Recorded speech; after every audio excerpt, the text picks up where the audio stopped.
Les qualités et les défauts font tout autant partie de nous. Et pourtant, on a tendance à en assumer un plus que l'autre. Et je pense qu'il est inutile que je te précise lequel. Nous avons des croyances qui sont ancrées à propos de nos défauts. Et ils peuvent nous empêcher d'avancer et de réussir. Et c'est pour ça qu'aujourd'hui, je veux t'aider à démonter ces croyances pour que tu puisses mieux te familiariser avec toutes les parties de ton être, pour qu'à terme, tu parviennes à t'affirmer et à réaliser tes projets. Salut YouTube, c'est Lexi, et dans mes vidéos, j'aimerais te partager toutes les notions qui m'ont permis d'apprendre à me connaître, et surtout de parvenir à affirmer mes rêves et mes objectifs auprès des autres. Je viens tout juste de créer ma chaîne, et pour débuter ça comme il se doit, je me suis lancé le challenge de réaliser une vidéo par jour pendant 30 jours. Alors n'hésite pas à t'abonner pour me rejoindre dans cette aventure et à activer la cloche pour ne rien manquer. Et ensuite, je t'ai mis toutes les prochaines vidéos que tu dois absolument pas rater dans la fiche qui est juste ici. Alors la première chose que tu dois sûrement penser, c'est que les défauts, c'est mal. Et finalement, en y réfléchissant, je me suis dit qu'on pouvait se dire que les défauts et les qualités, c'était assez subjectif finalement. Si on prend l'exemple de l'optimisme, quelqu'un pourrait considérer ça comme une vraie qualité, que c'est vraiment génial de pouvoir voir le positif partout et trouver la meilleure issue à un problème. Tandis que cet état très positif, ça pourrait irriter certaines personnes qui pourraient trouver ça trop irréaliste et justement trouver qu'il vaut mieux être plus terre à terre. Et pareil, quelqu'un pourrait trouver que c'est mieux et que c'est une véritable qualité d'être terre à terre, réaliste, logique, tandis que quelqu'un d'autre pourrait trouver ça barbant, que c'est ennuyeux, d'être trop factuel et de ne pas s'autoriser à un peu de positivisme, un peu de rêverie. Donc tu vois, finalement tu vas être quelque chose et c'est les autres en face de toi, selon leur propre perception, qui vont trouver que c'est une qualité ou un défaut. Mais attention, c'est aussi et surtout ta perception qui est importante. Qu'est-ce que toi tu qualifies de défaut et de qualité? Et tu peux aussi te servir de la vie des autres pour peut-être prendre conscience de certaines choses. Par exemple, tu as peut-être des tics et des habitudes qui ne coïncident pas avec tes paroles, mais tu ne t'en rends pas compte. Il faut aussi être honnête avec toi-même et que tes paroles et tes actes soient alignés. Exemple tout bête, tu peux prétendre être quelqu'un de sincère, mais au final, tu ne dis pas vraiment la vérité. Il est essentiel d'accepter tes parts de lumière, mais aussi d'ombre. Il n'est pas nécessaire de nier ou de cacher tes défauts.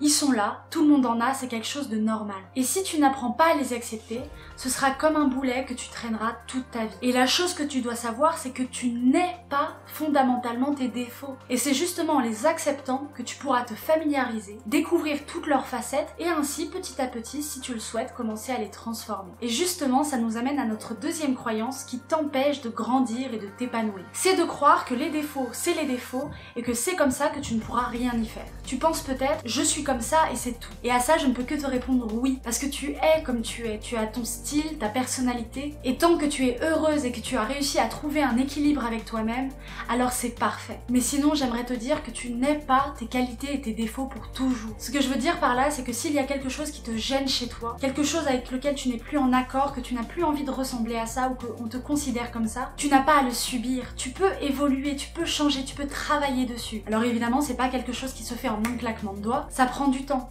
Et comme tout, il faut y aller petit à petit. Ce n'est pas par exemple parce que tu étais capricieux quand tu étais petit que tu le seras à jamais. Et ne le subis pas parce qu'on te l'a répété toute ta vie. Ça, c'est vraiment important. Ne culpabilise pas d'évoluer, de changer, de choisir ta propre route. Ok, s'il te plaît. Surtout, ne t'en veux pas d'évoluer et de devenir la personne que tu as envie d'être. L'essentiel est vraiment de s'accepter. Mais encore plus, de trouver un équilibre dans l'acceptation de soi. Il faut s'accepter chaque jour dans l'instant présent pour les bonnes raisons.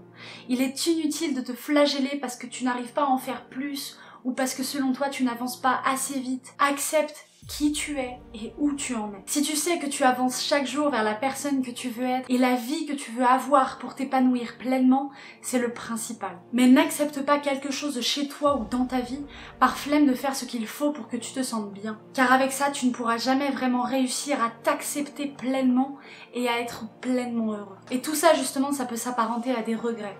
Et ce serait bête quand même d'avoir des regrets à cause de la flemme. Et voilà, c'est la fin de la vidéo.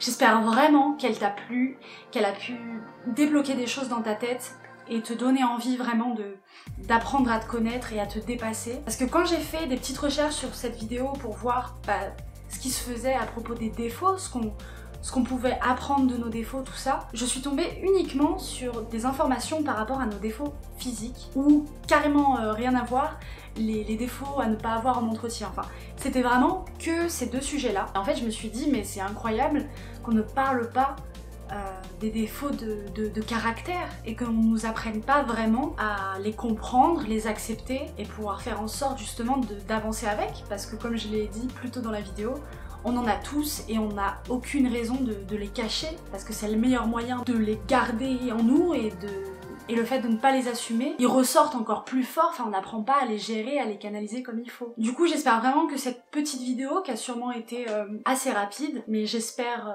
condensée, enfin qu'il y a eu assez d'informations pour que ça te provoque un déclic, et que ça te fasse prendre conscience de certaines choses, et surtout que tu n'as absolument pas à nier et avoir honte de tes défauts, parce qu'ils font la personne que tu es, et le principal c'est de trouver un équilibre dans tout ça pour que ça te permette d'être épanoui, que tu puisses t'affirmer et vivre la vie qui t'inspire finalement. Donc si la vidéo t'a plu, je t'invite comme d'habitude à déposer un petit j'aime et à laisser un commentaire pour qu'on puisse s'y retrouver et que tu puisses me partager une expérience ou un retour. Ça me ferait très plaisir d'échanger avec toi. Et si tu es maintenant décidé à qu'ensemble on parvienne à affirmer nos rêves auprès des autres, je t'invite à t'abonner et à activer la cloche. Le challenge n'est pas encore fini, il reste encore plein de notions que j'ai envie de te partager. Alors abonne-toi maintenant et n'hésite pas à aller voir les anciennes vidéos qui sont encore ici. Je te souhaite une très bonne journée et je te dis à demain.